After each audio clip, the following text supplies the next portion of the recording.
நேயர்களுக்கு இனிய வணக்கம். குரு குரு அப்படின்னா யாருங்க? மாதா, பிதா, குரு, தெய்வம். மாதா நம்ம பெத்த தாய், இவங்க தான் நம்மளுடைய பிதா, நம்மளுடைய அப்பா. யாரு இவங்க? பேர் என்ன? இவங்க தான் உன் அப்பான்னு சொல்லி நம்மளுக்கு அறிமுகப்படுத்துறாங்க. நம்முடைய அப்பா, அப்பா தான் குரு யாரு அப்படிங்கறது அறிமுகப்படுத்துறாங்க. இவங்க சொல்றத கேட்டு நீ நடந்துக்கப்பா, இவங்க தான் உங்க வாழ்க்கையில முன்னேற்ற பாதையை உன்னையும் போக வைப்பாங்கன்னு சொல்லி மாதா தான் பிதாவை அறிமுகப்படுத்துறாங்க, பிதா தான் குருவை அறிமுகப்படுத்துறாங்க. குருவுக்கு அடுத்தபடியா இருக்கிறவங்க தான் தெய்வம் இருக்காங்க. பாருங்க, குருவுக்கு அப்புறம் தான் தெய்வமே இருக்காரு. அப்பானா குரு எந்த அளவுக்கு சிறந்தவங்க அப்படிங்கறத நீங்க பாத்துங்க. குரு சனி பகவான் இருக்காருன்னு வச்சுக்கோங்க. சனி பகவானுக்கான நம்ம பயப்படுவோம். சனி ஐயோ ஏழரை சனியா வந்தாவே நம்மள ஆட்டி படைச்சிரு நினைப்பீங்க.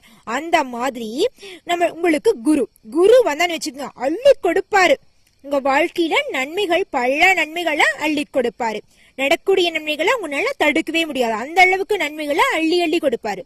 போனா இந்த ரிஷபம் ராசிக்காரங்க, நீங்க உங்களை பொறுத்த வரைக்கும் இந்த நிமிஷம் வரைக்கும், இந்த நொடி வரைக்கும் ஒண்ணுமே இல்லாத காரியத்தை பெரியதா நினைச்சு பயந்து பயந்து வாழ்ந்துட்டு இருக்கீங்க. உங்க வாழ்க்கையே பயத்தாலவே இந்த நிமிஷம் வரைக்கும் அழிஞ்சு போயிருச்சுதாங்க சொல்லணும் ரிஷப ராசிக்காரங்களே. நீங்க எதா இருந்தாலும் ஒரு பில்டப் தாங்கன்னு சொல்லுவீங்க. நீங்க மாடிப்படியில் நடந்துட்டு வந்துட்டு இருக்கீங்கன்னா, உங்க கூட நடந்து வர ஸ்கூல் படிச்சு காலேஜ் போறீங்கன்னு வச்சுக்கோங்க, கூட நடந்து படியில நடந்து வந்துட்டு இருக்க உங்க ஃப்ரெண்டு கிட்ட என்ன சொல்லுவீங்கன்னா, டே மச்சான், நம்ம இந்த படியில இருந்து கீழே விழுந்தா என்னடா ஆகும், ரத்தமெல்லாம் நம்ம மண்டையெல்லாம் உடைஞ்சு ரத்தமா வருமல்ல அப்படின்னு சொல்லுவீங்க. உங்களால எல்லா விதத்திலையும் பயமாதாங்க நம்ம பாப்பீங்க. ஒரு இடத்துல நீங்க பஸ்ல போயிட்டு இருக்கீங்க, இந்த பஸ்ல இருந்து நம்ம கீழே விழுந்தா என்ன ஆகும், எல்லாமையும் தப்பு தப்பா நினைப்பீங்க. பயந்த ஒரு எண்ணத்தோடவே நீங்க நினைச்சிட்டு இருப்பீங்க. ஆனா இனி வரக்கூடிய காலகட்டத்துல ரிஷபம் ராசிக்காரங்களே குரு பகர நிவர்த்தி பெற போறாரு பிப்ரவரி மாசத்துல. இந்த பிப்ரவரி மாசத்துல உங்க வாழ்க்கையில பலவிதமான நன்மைகளை அள்ளி தர போறாரு. குறிப்பா சொல்ல போனா, பொதுவா சொல்ல போனா அப்படி என்னங்க பலனை அள்ளி தர போறான்னு பார்த்தா, நீங்க எந்தெந்த விஷயத்துக்கெல்லாம் பயந்தீங்க இல்ல எல்லா விஷயத்துக்கும் நீங்க இனி பயக்க போறது கிடையாது.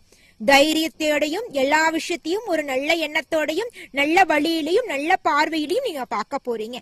எதுக்கெல்லாம் பயந்தீங்களோ நீங்க இப்ப நினைச்சு பாப்பீங்க. இந்த குரு வக்ர நிவர்த்திக்கு நடக்கிறதுக்கு அப்புறம் இந்த பிப்ரவரி மாசத்துல இதுக்கா நம்ம போய் பயந்தோம், போய் ஸ்கூலுக்கு உடம்பு சரியில்லை ஸ்கூலுக்கு லீவு போட்டோம், இதுக்கு அடுத்த நாள் ஸ்கூல் போறக்கா பயந்தோம், இதுக்கா பயந்தோம், இவங்களுக்கு ஒரு காய்ச்சல் இது போய் நம்ம வேற ஏதாவது வியாதி இருக்குமா நான் பயந்தோம், நம்ம அம்மா திட்டிருவாங்கன்னு நம்ம போன் யூஸ் பண்ணுவேன், இது நம்ம அம்மா பாத்துட்டாங்க இதுக்கா பயந்தோம். ஒவ்வொரு செயலையும் நினைச்சு நீங்களா காமெடியை நினைச்சு சிரிப்பீங்க.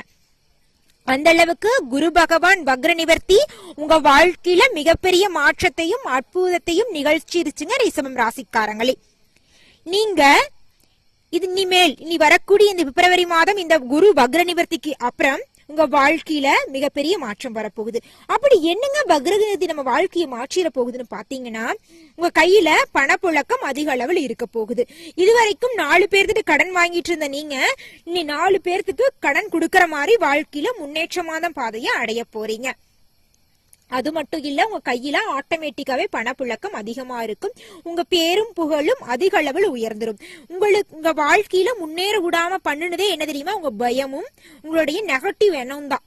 நல்ல எண்ணம், ஒரு பய உணர்வே உங்களை வாழ்க்கையில நல்ல எண்ணத்தையும் நல்ல செயலையும் செய்ய முடியாம உங்களை புறக்கணிச்சிருச்சு. நீங்க ஒரு செயலை செய்யணும்னு நினைப்பீங்க, இந்த செயலை செஞ்சா நம்மள மத்தவங்க ஏதாவது நினைப்பாங்களோ, நம்ம வீட்டுல இருக்கிறவங்க ஏதாவது நினைப்பாங்களோ, நம்ம இந்த செயலை செய்யலாமா செய்ய வேண்டாமான்னு யோசிச்சே நீங்க வாழ்க்கையில முன்னேறதுக்கான ஒவ்வொரு வேலையும் செய்யாம நீங்க தடைப்பட்டுட்டே வந்துட்டு இருக்கும். ஒரு வீடு கட்டலாம்னு நினைப்பீங்க, அதுக்கு கூட யோசிப்பீங்க, ஐயோ நம்ம எப்படிடா வீடு கட்டுறது, நம்ம இந்த இடத்துல வீடு கட்டலாமா கட்ட வேண்டாமா, இந்த இடத்துல வீடு கட்டுனா ஏதாவது பிரச்சனை வந்துருமோ, ஆல்ரெடி இந்த இடத்துக்கு பக்கத்துல ஒருத்தங்க வீடு கட்டி இருந்தாங்க, அவங்களுக்கு பிரச்சனை வந்துருச்சு, அந்த ஜோசிகாரங்க அது சொன்னாங்க வீடு கட்டக்கூடாது, அந்த மாதிரி தப்பான எண்ணத்திலேயே யோசிச்சுட்டு இருந்திருப்பீங்க.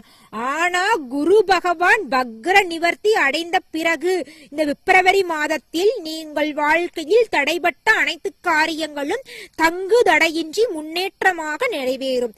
சொல்ல போனா நீங்க சொந்தமா வீடு கட்டி அந்த வீட்டுல குடியேற போற நாள் வந்துருச்சு.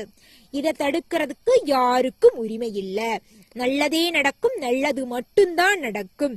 குரு வக்ர நிவர்த்தி அடைந்த பிப்ரவரி 4ஆம் தேதி அன்றிலிருந்து ரிஷபம் ராசிக்காரங்களே உங்க வாழ்க்கையே தலைகீழா மாறப்போகுது. அச்சச்சோ தலைகீழான என்ன இறைவா, இதை விட கஷ்டமா? கிடையவே கிடையாது. சந்தோஷமான வாழ்க்கை, ஒரு உற்சாகமான வாழ்க்கை, புத்துணர்ச்சியான வாழ்க்கை உங்களுக்கு கிடைக்க போகுது. இதை யாருனாலையும் தடுக்கவே முடியாது. குரு பகவான் உங்களுக்கு அள்ளி அள்ளி செல்வத்தையும் இன்பத்தையும் தரப்போறாரு. இந்த இன்பத்துக்கு குறைவே இருக்காது. சந்தோஷம், நிம்மதி. சொல்ல போனா இது நாள் வரைக்கும் ரிஷபம் ராசிக்காரங்க சொல்ல போனா சும்மாதான் காய்ச்சல் அடிக்குதுன்னு ஹாஸ்பிட்டல் போவீங்க. டாக்டர் உங்களை பார்த்துட்டு உனக்கு காய்ச்சலே இல்லையாப்பா, ஒரு சில டாக்டர் எல்லாம் முகத்தை பார்த்த உடனே கண்டுபிடிச்சிருவாங்க. உன் கண்ணெல்லாம் வீங்கி இருக்குது, நீ நைட்டு ஃபுல்லா தூங்கல, நல்லா சாப்பிடுறதும் இல்லையாட்டிருக்குது, உடலெல்லாம் மெலிஞ்சு போச்சு, காய்ச்சல்னு சொல்றையே, உனக்கு காய்ச்சல் வந்ததுக்கு காரணம் என்னன்னு தெரியுமா? உன்னுடைய மனசுல இருக்கிற பிரச்சனை, நீ தூங்காததுதான் காரணம். நல்லா தூங்குப்பா, மாத்திரை மருந்து போடுறதை விட நல்லா தூங்கு, மனசை ஒரு நிலைப்படுத்தி வச்சிரு. உனக்கு எந்த ஒரு நோய் நொடி இல்லைன்னு உங்க மருத்துவர் கூட அவரோட சூழ்நிலையில அவர் காசை வாங்கிக்கிட்டு உங்களுக்கு ஊசியை போட்டு மாத்திரையை கொடுத்துட்டு போயிடலாம்.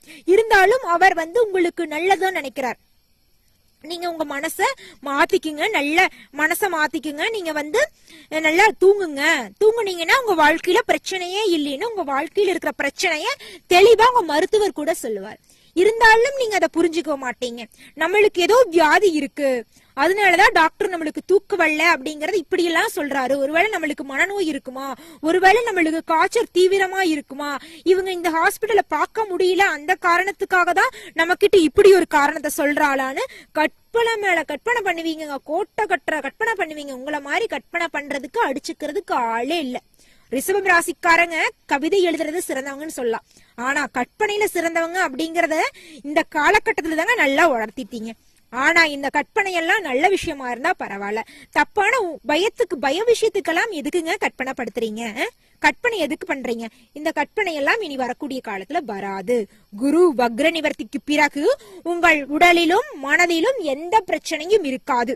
அப்படி உடம்பில் பிரச்சனை இருந்தாலும் நீங்கள் மன தைரியத்தோடும் துடிப்போடும் போராடி அந்த பிரச்சனையிலிருந்து நீங்க மீண்டு இந்த உலகத்துல ஒரு சாதனை மனிதனாக வாழ போறீங்க. இந்த குரு வக்ர நிவர்த்தி, குரு பகவான் உங்க வாழ்க்கையில அந்த அளவுக்கு அதிசயத்தையும் அற்புதத்தையும் செய்ய போறாருங்க.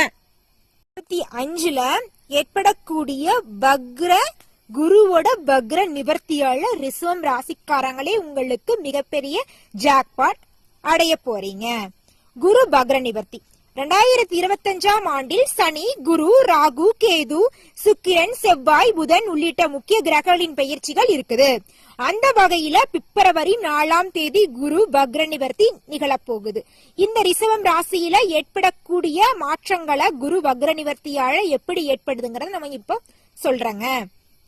ரிஷபம் ராசியில் வக்ரமாக குரு பகவான் வீற்றிருக்கிறார். பிப்ரவரி 4ஆம் தேதி நிவர்த்தியாகி இயல்பு நிலைக்கு திரும்புகிறார்.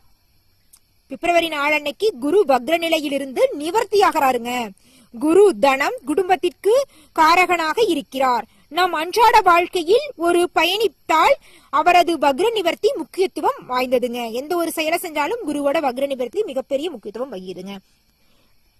ரிஷபம் ராசியின் சொந்த வீட்டில் குரு வக்ர நிலையில் இருக்கிறாரு. குரு பொதுவாக அவரும் இடத்தில் அதிக பாதிப்புகளை ஏற்படுத்துவார்.